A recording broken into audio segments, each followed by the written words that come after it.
Hello बच्चों, आज मैं स्टार्ट कर रहा हूँ 12th बोर्ड के लिए फिजिक्स। एनसीईआरटी के चैप्टर के अनुसार उसकी टॉपिक का हम लोग डिस्कशन करेंगे। जैसे चैप्टर 1 में आपको पढ़ना है इलेक्ट्रिक चार्जेस एंड फील्ड्स।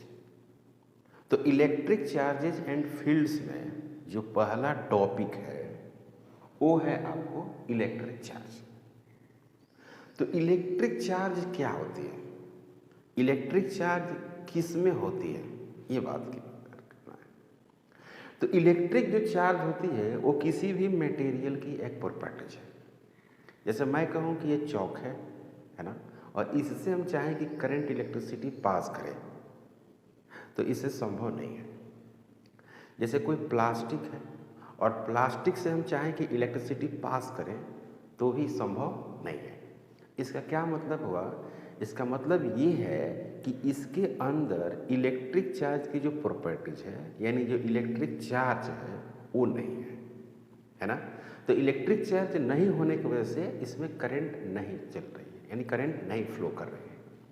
तो मैंने इसको लिखा है कि an intrinsic property of elementary particles of matter which gives rise to electric force between various objects। Electric force, या आप ऐसे कह सकते हैं कि इलेक्ट्रिक जो चार्ज है किसी मटेरियल की फंडामेंटल प्रॉपर्टीज है जो किसी अदर ऑब्जेक्ट को अट्रैक्ट कर सकता है और रिपेल कर सकता है। तो इसको हम लोग बोलते हैं इलेक्ट्रिक चार्ज। अब इलेक्ट्रिक चार्ज में अगर बेसिक हम लोग बात करते हैं इलेक्ट्रिक चार्ज में, तो जिससे कहने का मतलब है कि इलेक्ट्रिक चार्ज की बात करें तो इसमें पॉजिटिव चार्ज होती है और एक जो होती है वो है निगेटिव चार्ज होती है। दो तरह की चार्ज होती है। तो अब इसकी हम लोग बात करेंगे बेसिक कॉन्सेप्ट। चार्ज में बेसिक कॉन्सेप्ट की बात करते हैं कि कैसे चार्ज का प्रोडक्शन होता है। तो हम क्या करते हैं कि मान लेते हैं कि लेट Q1 जो है, Q1 वो चार्ज ऑफ क्या है, इलेक्ट्रॉन है, चार्ज ऑफ इलेक्ट्रॉन। अब Q2 जो है वो है charge of proton, charge of proton. और इलेक्ट्रॉन और प्रोटॉन के बारे में थोड़ा सा जानकारी तो जरूर होगी आपके पास, है ना। तो Q1 हो गया चार्ज ऑफ इलेक्ट्रॉन और Q2 हो गया चार्ज ऑफ प्रोटॉन, और Q जो हो गया वो टोटल चार्ज कहते हैं इसको। Q जो हो गया टोटल चार्ज। अब हम बात करते हैं क्या, एटम की। तो आपको पता है कि एटम जो होते हैं इलेक्ट्रिकली न्यूट्रल होते हैं। Atom is electrically neutral.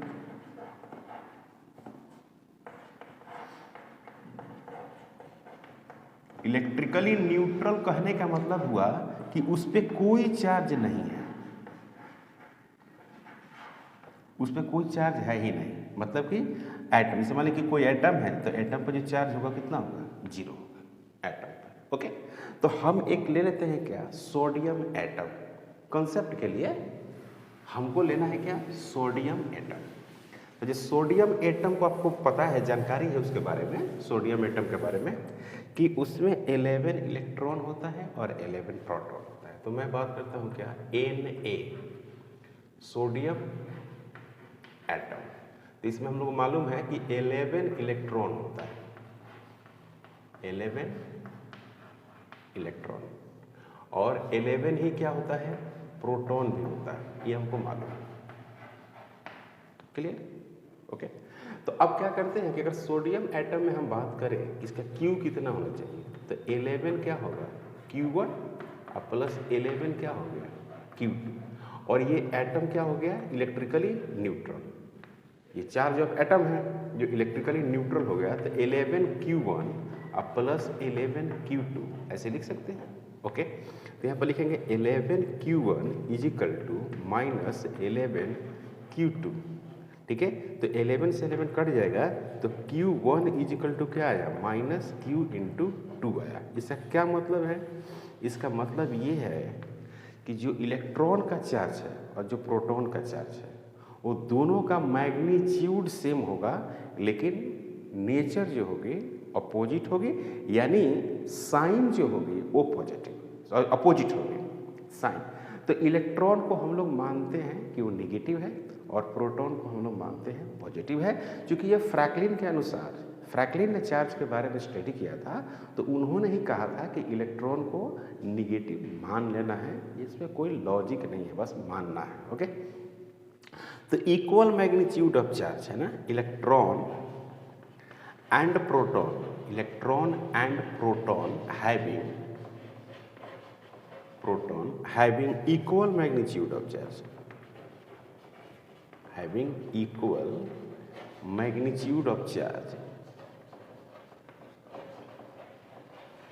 but opposite in nature,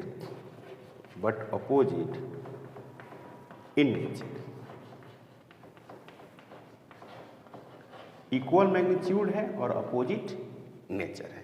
इतना हम लोग को समझ में आ गया है कि नहीं, कि चार्ज जो है इक्वल मैग्नीट्यूड का होता है और उसकी जो साइन होती है वो उल्टा होती है, अपोजिट में होती है। क्लियर? यहाँ तक कोई डाउट? यहाँ तक कोई डाउट नहीं है। ओके, अब हम लोग करते हैं बात क्या कि किसी बॉडी को हम लोग कैसे चार्ज करेंगे। किसी बॉडी को अगर आप चार्ज करना चाहते हैं तो किस तरह से चार्ज करिएगा किसी बॉडी को, इसकी बात करेंगे। तो हम लोग क्या करेंगे कि यहाँ पे जो आप लिखे हैं कि Q1 हुआ, Q1 is equal to minus Q2, तो ऐसे लिख सकते हैं कि चार्ज ऑफ जो इलेक्ट्रॉन है, charge of electron is equal to minus E लिखते हैं, है ना, स्मॉल ई। और चार्ज ऑफ प्रोटॉन जो लिखते हैं, चार्ज ऑफ प्रोटॉन वो होती है क्या, प्लस ई, ऐसे माइनस ई। और ई का जो वैल्यूज होती है वो 1.6 into 10 to the power minus 19 coulomb, ऐसे लिखते हैं। कूलम जो है वो यूनिट है किसकी, चार्ज की। कूलम इसको बोलते हैं, कूलम बड़ी यूनिट है ना, ये चार्ज की एक यूनिट हो गई, बड़ी यूनिट है। तो अब हमको क्या करना है कि किसी बॉडी पे हम अगर चार्ज चाहते हैं तो कैसे चार्ज लाएंगे, है ना। जैसे मान लीजिए कि सोडियम एटम था, तो इसका हम लोग दिखाते हैं क्या, इलेक्ट्रॉन को। ये सोडियम एटम है, ओके।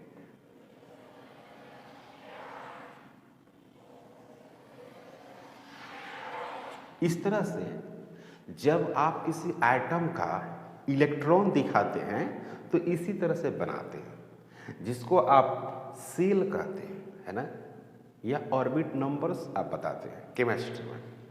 तो सबसे पहला जो तरीका है इलेक्ट्रॉन को दिखाने का, वो सबसे पहले है कि इसमें फर्स्ट ऑर्बिट में 2 दिखाई जाती है। इसकी अपनी क्वालिटी है कि 2 क्यों दिखाई जाती है।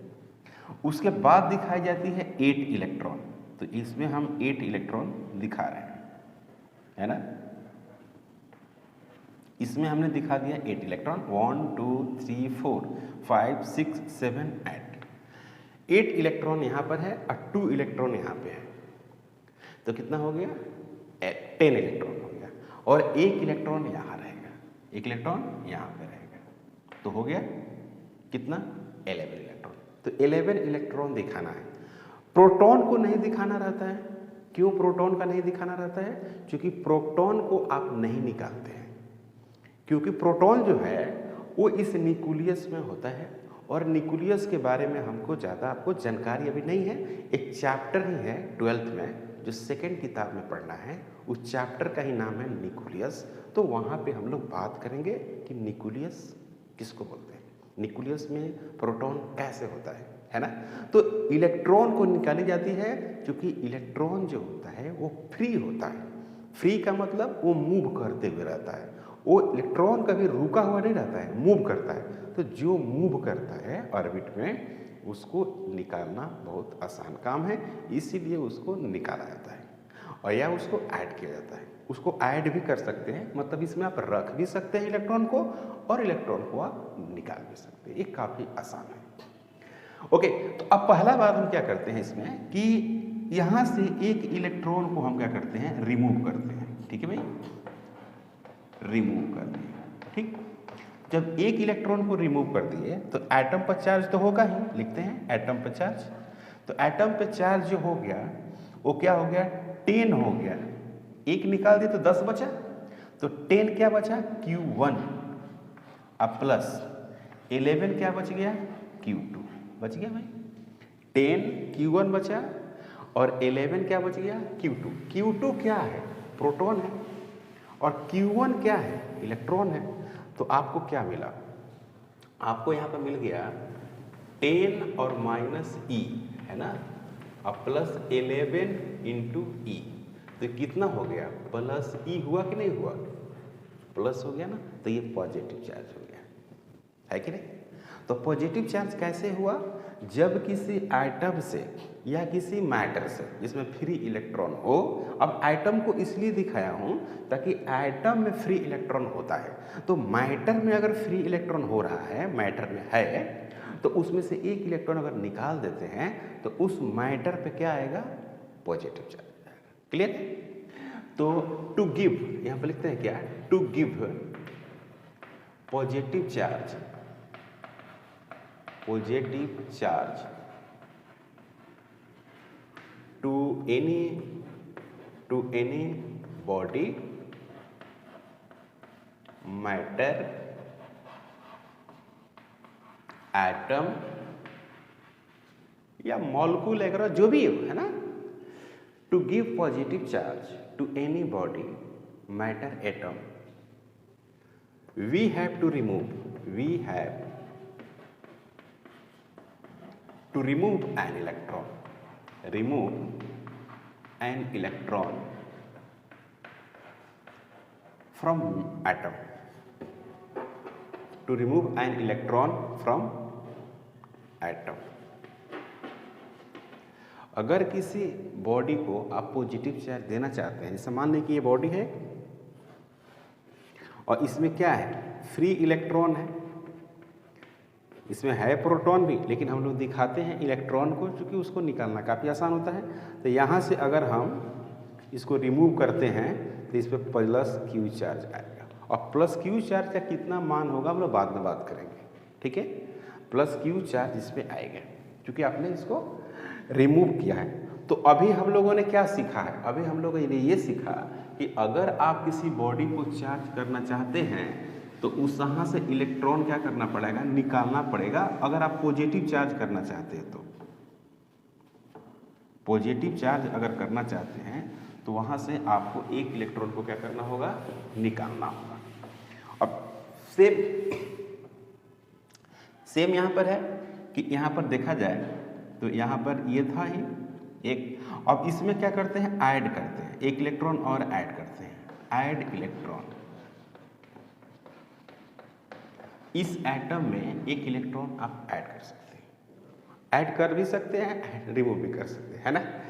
तो अब क्या करते हैं कि जो Q है, Q वो कितना हो जाएगा, वो 12 हो जाएगा, 12 Q1 अब प्लस 11 Q2 ऐसा होगा। तो यहाँ पर क्या लिखेंगे, 12 इंटू माइनस E अब प्लस 11 इंटू E।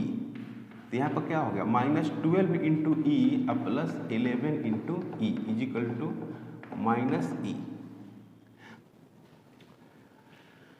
अगर आप किसी बॉडी को निगेटिव चार्ज करना चाहते हैं तो उसमें क्या करना होगा, एक इलेक्ट्रॉन ऐड करना होगा। जैसे कि यहाँ पर 2 इलेक्ट्रॉन और 8 इलेक्ट्रॉन, 10 इलेक्ट्रॉन और एक 11, और एक एक्स्ट्रा आपने ऐड कर दिया इलेक्ट्रॉन को, है ना, एक इलेक्ट्रॉन को आपने ऐड कर दिया। तो Q बराबर कितना होगा, 12 इंटू Q1 हो जाएगा, इलेक्ट्रॉन की संख्या 12 हो जाएगी और प्रोटॉन की संख्या 11 है। तो 12 minus E plus 11 into E, Q is equal to minus 12 into E plus 11 into E is equal to minus E। तो Q बराबर क्या हो गया, माइनस E। तो add electron to give negative charge to any body या any atom, we have to add an electron. अब ये देखो, कोई एक बॉडी है उसमें फ्री इलेक्ट्रॉन है, तो उसमें क्या करते हैं, एक इलेक्ट्रॉन को ऐड कर दिए, तो Q बराबर हो गया minus E। Q is equal to minus 1.6 into 10 to the power minus 19 coulomb. इस तरह से आप वैल्यूज को दिखा सकते हैं, इसमें कोई डाउट नहीं है। तो हमको ये पता चल गया कि अगर आप किसी बॉडी को चार्ज करना चाहते हैं तो उसके साथ क्या करना पड़ेगा आपको। अगर चार्ज की हम बेसिक बात करते हैं तो अब इसी में आप ऐसा करते हैं, जैसे कि मान लीजिए कि कोई यहाँ पर बॉडी है इस तरह से और दोनों में ये फ्री इलेक्ट्रॉन इस तरह से है, दोनों में फ्री इलेक्ट्रॉन है। तो यहाँ से क्या करते हैं, ऐसे इलेक्ट्रॉन को आप ट्रांसफर करते हैं। ये इलेक्ट्रॉन हो गया, ट्रांसफर किए। तो यहाँ पे जो Q का वैल्यूज है, यहाँ पर जो Q का वैल्यू है वो हो जाएगा क्या, प्लस Q, और यहाँ पर क्या हो जाएगा, चार्ज माइनस Q। ठीक है। अब यहाँ से इलेक्ट्रॉन को ट्रांसफर किए हैं तो यहाँ पर मास क्या करेगा, मास घटेगा, मास डिक्रीज। और इसमें क्या हो गया, मास इंक्रीज, इसमें मास बढ़ जाएगा। इसमें जो पॉजिटिव चार्ज का जो वैल्यूज है, पॉजिटिव चार्ज का वैल्यूज, उसका अमाउंट क्या करेगा, घटेगा। सॉरी, इसमें पॉजिटिव चार्ज का जो अमाउंट है वो है क्या, बढ़ेगा, और इसमें निगेटिव चार्ज का अमाउंट क्या करेगा, बढ़ेगा। निगेटिव चार्ज यहाँ बढ़ रही है और मास क्या हो जाएगा, चेंज हो जाएगा। ठीक है ना। तो ड्यूरिंग चार्जिंग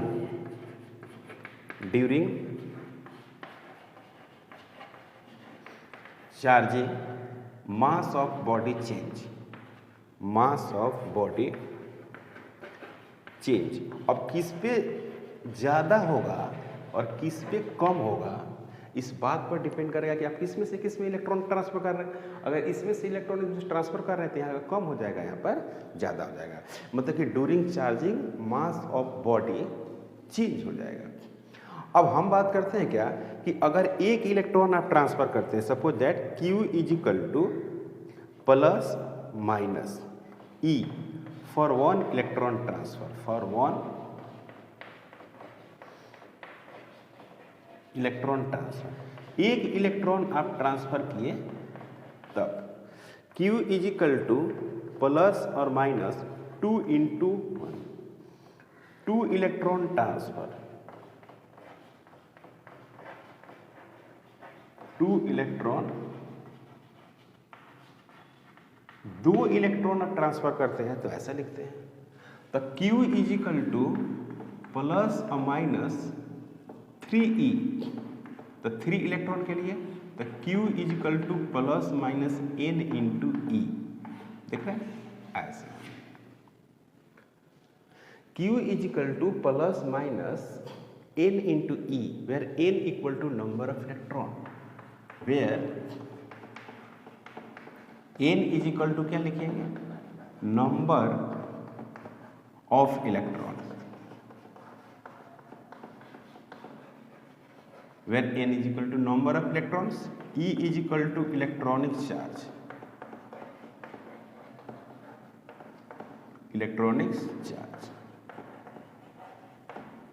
तो E is equal to है 1.6 × 10⁻⁻19 कूलम, ऐसे लिखेंगे। ओके। अब Q क्या है, charge on the body, charge on the body, body पे कितना चार्ज आया वो Q है। अब ये Q पॉजिटिव होगा कि निगेटिव होगा, ये मैं तो बता चुका हूं कि पॉजिटिव कब होगी और निगेटिव कब होगी। क्लियर। यहाँ पर N जो है वो इंटीजर होगा, जो N है N वो क्या है, इंटीजर। इंटीजर का मतलब यहाँ पर ये है कि इसको 1 होना चाहिए, 1 2 3 4, 1.5 नहीं होना चाहिए, क्योंकि आप जो चार्ज जानते हैं वो कंप्लीट एक इलेक्ट्रॉन का जानते हैं, तो 2 का आप निकाल सकते हैं, 3 का निकाल सकते हैं। जितने संख्या का आप जानना चाहते हैं उतने ही संख्या से आप उसमें मल्टीप्लाई करेंगे। बात समझ में आ रही। जितने संख्या का आप जानना चाहते हैं उतने ही संख्या से आपको क्या करना होगा, मल्टीप्लाई करना होगा, क्योंकि हाफ जो इलेक्ट्रॉन है उसका तो कोई मतलब नहीं ना, हाफ इलेक्ट्रॉन का कोई मतलब नहीं है। इलेक्ट्रॉन कंप्लीट होना चाहिए और एक इलेक्ट्रॉन का चार्ज आपको मालूम है। ये हो गया क्लियर, यहाँ तक कोई डाउट नहीं। तो यूनिट ऑफ जो चार्ज है वो कूलम मैंने लिखा है, और यहाँ पर एक फार्मूला लिखा हूँ।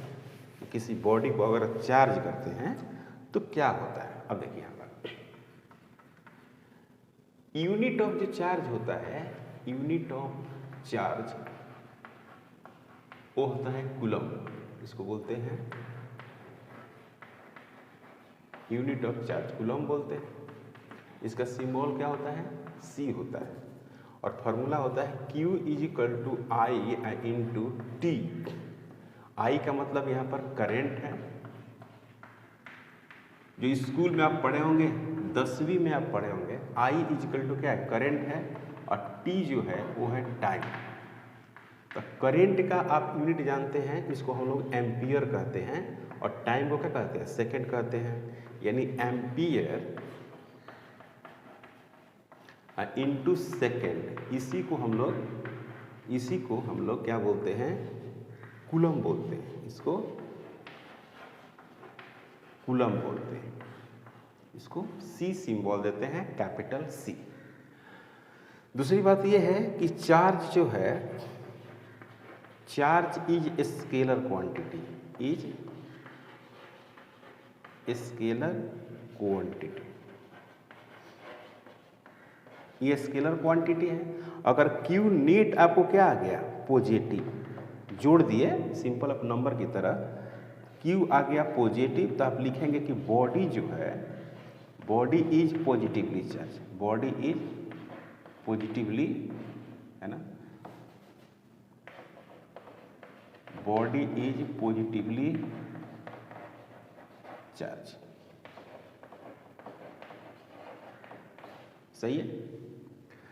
अगर Q नेट जो आ गया पॉजिटिव, तो क्या लिखेंगे, बॉडी इज पॉजिटिवली चार्ज। अगर जो Q नेट है, Q नेट अगर निगेटिव आ गया, तो क्या लिखेंगे, body is negatively charge. Body क्या होगी, निगेटिवली चार्ज। अगर Q नेट 0 आ गया, तो आप लिखेंगे न्यूट्रल बॉडी है। ठीक है, बॉडी अगर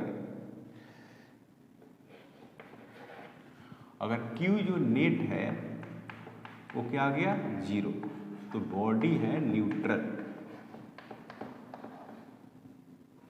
body is neutral, neutral body है। Okay, Q net is equal to 0 आ गया, है ना, तो बॉडी कैसे हो गई, न्यूट्रल। और Q बराबर आपको एनी एक फार्मूला मिलेगा, यहाँ पर Q is equal to N into E एक फार्मूला मिलेगा, और ये प्लस माइनस होती है, प्लस और माइनस का मतलब समझते हैं आप। तो एक छोटा सा क्वेश्चन करते हैं, बहुत छोटा सा क्वेश्चन है कि आपको निकालना है नंबर ऑफ इलेक्ट्रॉन्स। तो कैसे निकालेंगे number of electrons in 1 coulomb charge.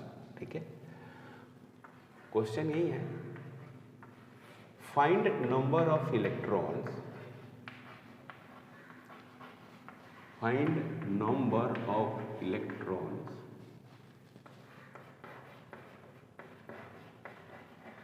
number of electrons in 1 coulomb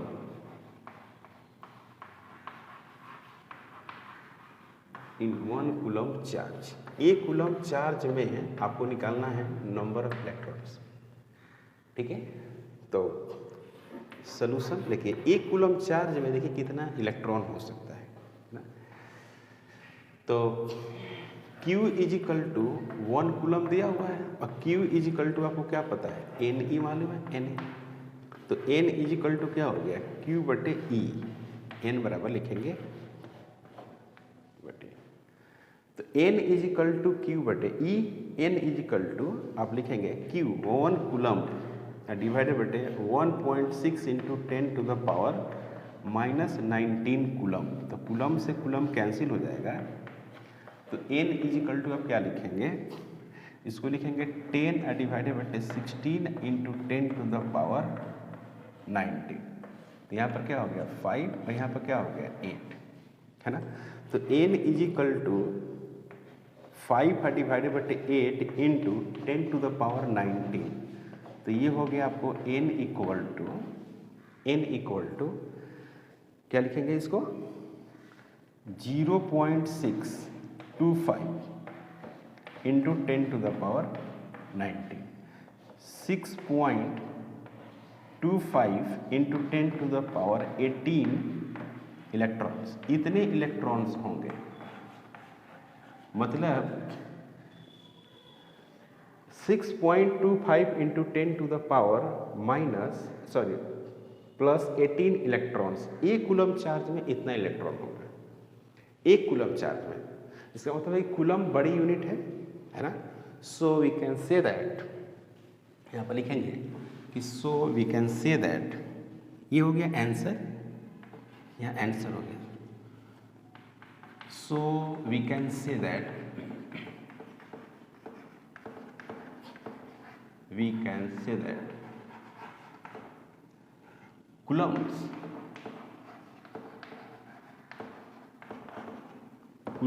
is very large unit. Coulombs is very large unit. coulombs जो है वो बहुत बड़ी यूनिट्स है। so we used milli coulomb, ऐसे लिखते हैं milli coulomb, 10 to the power -3 coulomb. Micro coulomb ज़्यादा यूज होता है, micro coulomb -6 coulomb. Nano coulomb 10 to the power -9 coulomb. Pico coulomb. Find number of electrons in 1 coulomb charge. तो Q is equal to 1 coulomb, चूंकि charge आपको 1 coulomb दिया हुआ है, तो Q is equal to N into E। Okay, तो N is equal to Q बटे E। तो N is equal to 1 coulomb और E का value 1.6 into 10 to the power -19 coulomb. तो कूलम से कूलम क्या कर जाएगा, कैंसिल हो जाएगा। फिर N इज इक्वल टू आप क्या लिखे हैं, N इज इक्वल टू आप लिखे हैं 10 और डिवाइडेड बटे 16 into 10 to the power, minus को ये ऊपर जाएगा तो प्लस हो जाएगा, और इसको सोल्व करेंगे तो 0.625 10 to the power 19, 6.25 10 to the power 18 electrons, ये आंसर हो गया। So we can say that coulomb is very large unit, क्योंकि एक कूलम में कितना इलेक्ट्रॉन आया हुआ है, 10 टू द पावर 18 इलेक्ट्रॉन्स आया हुआ है, जो बहुत बड़ी क्वांटिटी है। लेकिन so we can say that coulomb is very large unit, so we used milli coulomb 10 to -3 coulomb, micro coulomb 10 to -6 coulomb और nano coulomb 10 to the power -9 coulomb. तो ये बहुत इंपॉर्टेंट है। ओके, इसको आप याद रखेंगे, जब भी आप क्वेश्चन को सोल्व करेंगे तो इसको कन्वर्ट करके सोल्व करेंगे, है ना, यूनिट को कन्वर्ट करके सोल्व करना रहता है।